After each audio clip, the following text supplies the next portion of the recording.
What's going on, everyone? Welcome back to the channel. Hope you're staying safe. At the time of shooting this, we're still in the middle of the coronavirus pandemic. I know things are starting to open back up and looking a little bit normal with some modifications. But again, hope you're staying safe. I wanted to talk about a topic that was pretty important to me, again, on the kind of the concept of staying safe, and that's food allergies and understanding food allergies when you're out in the campsite or if it's a survival scenario. So we're here on my back patio. I'm sitting at my BlackStone griddle. If you guys aren't familiar with BlackStone, check them out. Put a link to my griddle below, as well as some accessories and stuff that I use. But for me, this is kind of the perfect solution. I'll get a little bit more to that why later. But I picked this griddle up, and the team over there, super awesome. They're happy to set me up with some cool stuff, like some nice spatulas, a little bit of swag, and of course, no grill master is complete without his tongs. Yep, they work. Always got to test them first. So yeah, like I said, I wanted to talk about this topic, and really what it's going to be is a series. So I'm not going to go too in-depth today. This is really just an intro to it, but I'm going to cover a little bit about what this series is about. So if you know what one of these are, you're probably in the right spot, and you're probably thankful I'm doing this video. If you don't know what it is, then this is for you. So without any more delay, let's get to it.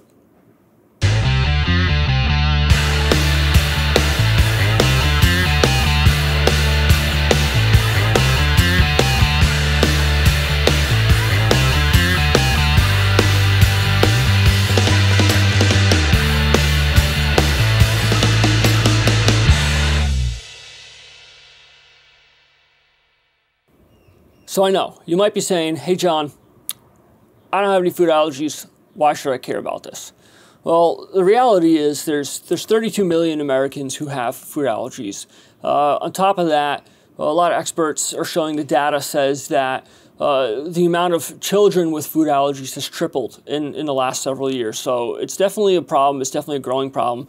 And a lot of experts will say that they don't believe that adults can really develop allergies, or at least it's not very common. But what can happen is you might be harboring an allergy for the majority of your life, and your body does a pretty good job of dealing with it. And if for whatever reason it kicks in. I know for me personally, a lot of my allergies didn't start until I was in high school, and they became pretty severe pretty fast. And you definitely hear all these stories of adults going to, a seafood restaurant for the first time in years, and their throat gets tight after eating some shrimp or something. So, while it might not be that big of a deal if you're just going to a restaurant and, you might be close to a place where you can get some help. Where it might be a problem is if you're out on the campsite.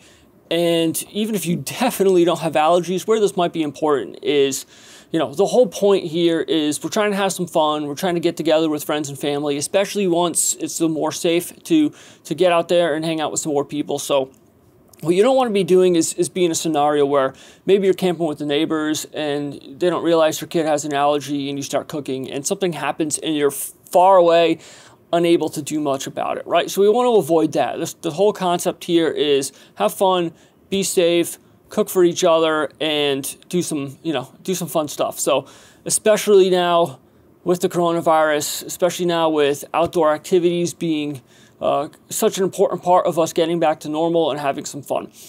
So I'm really going to stick to kind of two major topics here throughout the series. One of them is cross-contamination, and just a little bit on that, think of a traditional grill. I've completely moved away from using traditional grills because everyone likes to say that they're going to keep their new grill clean, that they're going to clean the grates every time. But the reality of it is the foods build up on it pretty easily, and over time they get pretty nasty. And say you cook some fish on it, you think you do a pretty good job cleaning it, and the next time you go out camping and you're with somebody who has a fish allergy, well, there's a very real possibility that they may have an allergy just from cooking off of that same grill. And that's kind of the less obvious of ones. I mean, the real obvious ones are, if you're actually preparing the foods, don't cook fish and chicken at the same time and those types of things. And that's really kind of why I picked up this BlackStone grill. Griddles really have a nice, flat, smooth cook surface. It's very easy to clean.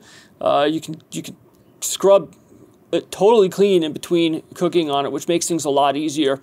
or going with something like a jet boil with a cast iron pan, where you have one that you cook the allergens in and one that you don't, right?